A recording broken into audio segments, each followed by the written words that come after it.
Halo, Assalamualaikum warahmatullahi wabarakatuh. Selamat pagi anak-anak hebatku.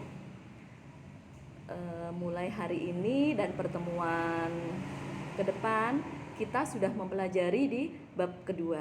Artinya kalian sampai saat ini sudah menguasai di bab pertama.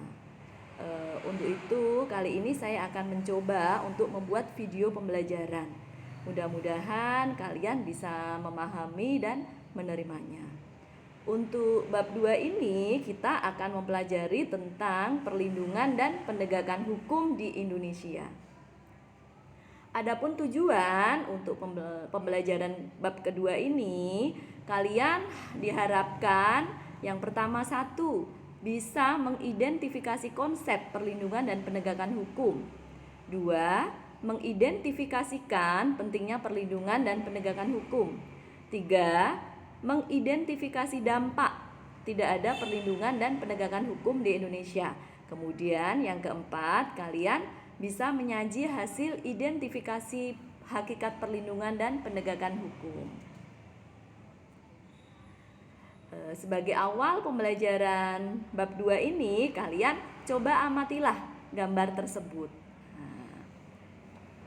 Hal apakah yang ada pada pikiran kalian? Keadilan, hukum, atau pengadilan? Tergantung kalian ini.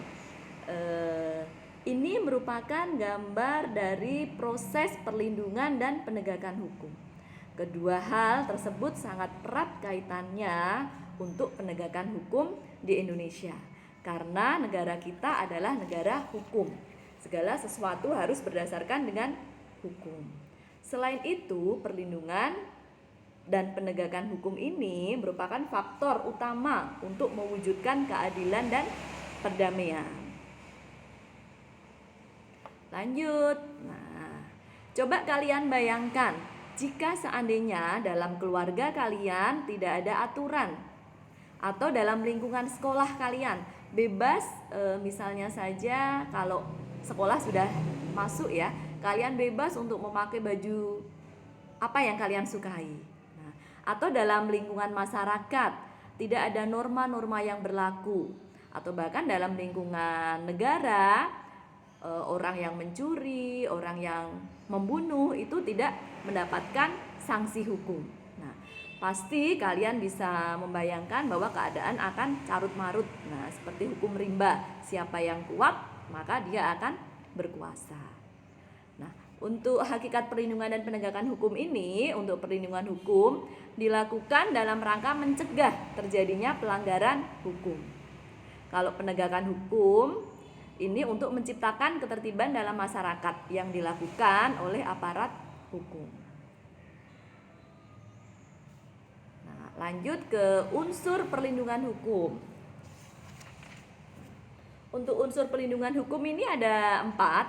Nah, jadi hukum ini dilaksanakan bertujuan untuk adanya perlindungan dari pemerintah kepada warganya. Jadi warga negara merasa nyaman karena sudah dibentengi dengan peraturan dari pemerintah.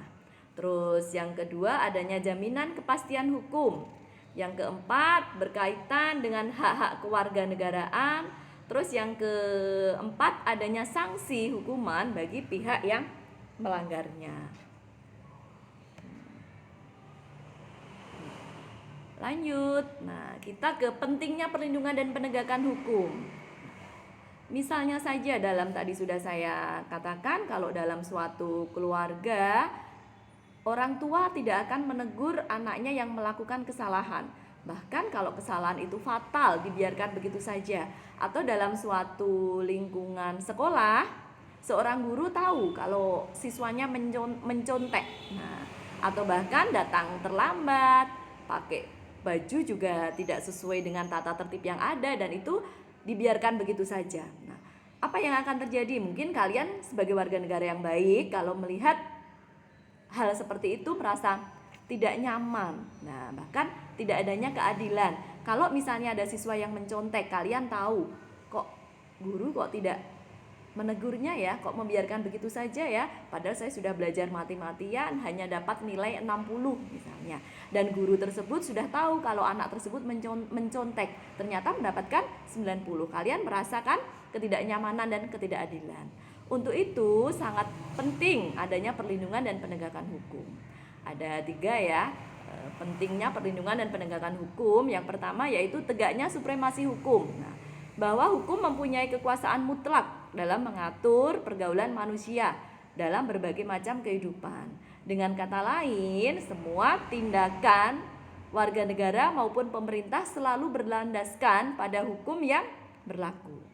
Terus yang kedua, tegaknya keadilan. Tujuannya adalah mewujudkan keadilan bagi setiap warga negara. Yang poin yang ketiga, mewujudkan perdamaian dalam kehidupan di masyarakat. Perdamaian akan terwujud apabila setiap orang merasa dilindungi dalam segala bidang kehidupan. Lanjut ke faktor yang mempengaruhi penegakan hukum. Maaf ini tipe ya, mungkin lain kali saya akan mencoba memperbaiki. Untuk faktor yang mempengaruhi penegakan hukum tidak hanya hukum saja, tetapi ada 5 poin, yaitu yang pertama hukumnya. Hukumnya ini menyangkut adanya undang-undang yang berlaku. Terus yang kedua penegak hukum. Penegak hukum ini adalah pihak-pihak yang terkait. Nah, pihak-pihak yang terkait secara langsung yang terlibat dalam bidang penegakan hukum. Terus lanjut masyarakat. Nah, masyarakat di sini seperti halnya kalian ya. Nah, warga masyarakat harus mengetahui dan memahami hukum yang berlaku serta bisa mentaati hukum yang berlaku dengan penuh kesadaran. Terus lanjut ke sarana dan fasilitas yang mendukung penegakan hukum. Nah, dengan adanya fasilitas ini mencakup tenaga manusia yang terdidik dan terampil, organisasi yang baik, peralatan yang memadai. Terus lanjut kita ke kebudayaan. Nah, kebudayaan ini mencakup nilai-nilai yang mendasari hukum yang berlaku.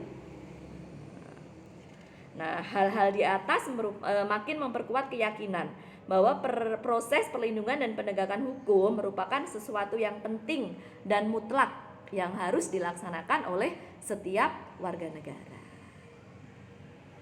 Nah, sekian untuk pertemuan pertama di bab yang kedua ini.